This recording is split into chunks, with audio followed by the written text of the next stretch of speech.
Hello and welcome back to another Bad Boys movie review hosted by your two favourite boys from Down Under, Ben and Daniel.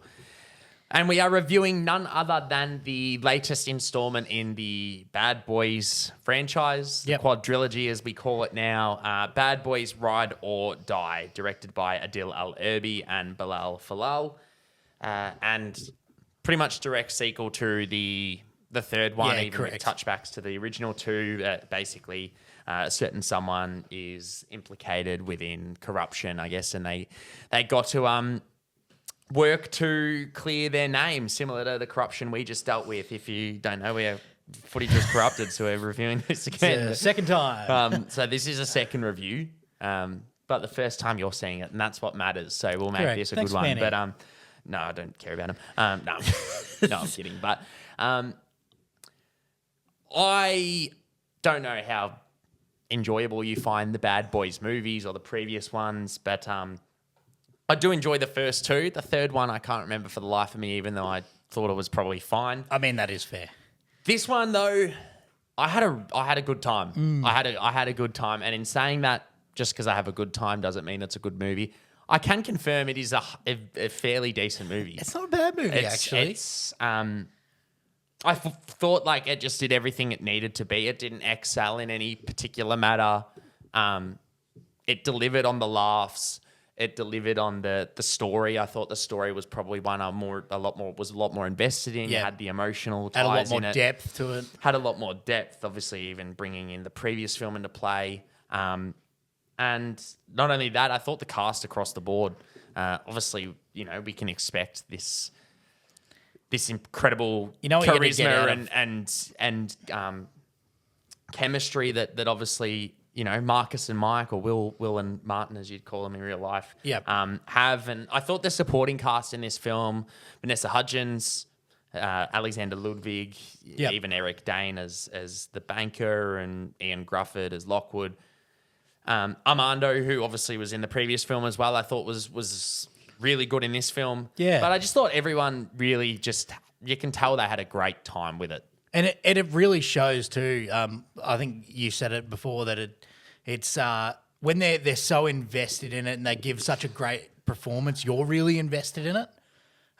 For me, absolutely froth this film. I've always enjoyed the series. If you don't know what froth means, it just means basically enjoy. Anyone who doesn't know Frothing Australian at the lingo. mouth out of enjoyment. Absolutely loved it. Thought it was great. Definitely the last one was, not A bit of a fantastic. hindrance to the start, yeah. And I kind of came in, I think, with the same expectations I did with, if I'm honest, with Fast and the Furious. I'm like, okay, repeated franchise here. I'm going to come in. I'll enjoy the film, but it's going to be an absolute donut and I won't enjoy it. You'll enjoy it, but it won't be good. Yeah. But it was great. It had so much more depth to it and so much more life to it. Felt so much more full. And we always talk about weight and how important weight in the film is. I felt like this had a lot more. Those big 3Bs, bigger, bolder, better, definitely delivered on some of that. But I know you have some certain thoughts about some of the audio design. But along the board, I didn't mind some of that. I thought it was pretty good. And, the performances through the roof. There were just a bunch of people having good fun, and it's kind of what you want to see. And I felt like I was having the same, and it's something that I'll probably buy, and I'll watch a couple times a year, a few times a year, smash out some popcorn and go, I'm just having a good time. That's all you need sometimes when you go watch some of these films. Yeah. All I can say about that is there's probably films out there that I have had just as good as a time with, though, and are a lot better films. But not saying I didn't enjoy it. Fair. I'm very strict with my time, but not really. But no, all I will say is I know you talked about weight. The only probably negative I'd have, and even then it didn't really take me out too much. It's more of a thing that kind of I thought if done well, it could have brought the film up another echelon or level for me, and it was just the sound design through certain action sequences. Obviously, this film is something that does have your bustling soundtrack, your Bad Boy, and it's got the songs here and there. But there are certain action sequences throughout the film where they've got those songs playing as well as dialogue in the film, and then you've got the explosions and gunshots and things like that, and it kind of almost nerfed the gun. We're talking about Glock 18 pistols, no silencer, getting shot, and it's like pew pew pew. I did feel like it was fitting for some of those scenes though. Nah, like if you've got like loud bangs, it's like that draws you in. It adds a little bit of it adds weight to the sound. Not only that, but it also adds a little bit of impact and weight to the consequences. Yeah. If you're listening to gunshots and it's pew pew, you don't really feel threatened. But if you're listening to like boom, like it attacks your senses, it makes you feel like shit. Okay, like it adds that next level. And it happened early on in the film for me, and then even later in the film towards the climactic. We'll discuss it off camera a little bit. I got some thoughts about that, but there are a little bit of spoilers, so we won't go into it. Yeah, don't. And in saying that, it wasn't something that made the film bad or anything like that. It was just something that I would have thought and would have liked a little bit more from. Will touch on the directing as well. I thought the directing was probably a standpoint that I thought excelled and made the film probably a little bit more interesting. It might not be something that your casual film goer notices. Yep. But it's definitely someone that obviously enjoy, and I'm sure you might have, like just certain camera sequences and techniques, like there's certain POV shots, little intricate shots here and there. There's even drone footage similar to obviously Michael Bay's Ambulance. Funnily enough, he obviously directed didn't mind the FPS earlier use of like first person too. Yeah, like the POV. Yeah, and I thought that added a little bit something. It kind of added a little bit of freshness to the sequences. It's something that you could just get, like most action films, obviously you might have 13 cuts in one 10-second sequence, or you might have a different thing where it might be a oneer and it's one shot, which, you see in your John Wick films. But this was something that just kind of added a little bit, when you're throwing a gun and it's following it and then,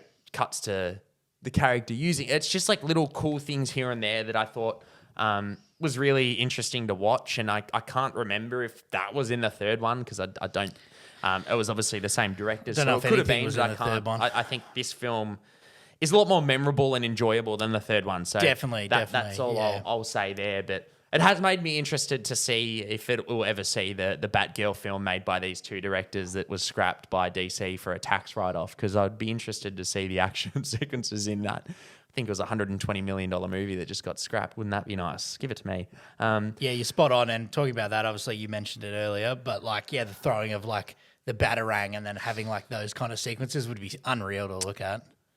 Yeah, it might be a terrible film, which might be why they scrapped it. But I'd just like to see what they did and what they worked on. But no, I'd recommend it. I had a good time. I think it's definitely one of the better of the four, and something I really had a good time with and could recommend most people. If you enjoy the series, you'll probably really enjoy this. And even if you haven't watched many of them, you'll still probably have a good time, because it does have the laughs, it does have the good story, and definitely a few giggles, some good genuine giggles. Good genuine laughs. Oh, I said this at the end of the review before we had our nice malfunction, but just Reggie is one of the most underrated, pointless characters. Just a gimmick throughout the whole series, and absolutely loved just seeing the man on screen again in this film. I don't know what it is. He doesn't really say anything ever. It's just great callbacks. And it's there's certain sequences and scenes in this film as well that kind of mirror certain sequences in the earlier films. And it's just it's just a funny payoff. And that, when you watch it, I'm like, there's a scene with him as well in this film, which is absolutely shout out to Reg. Hilarious.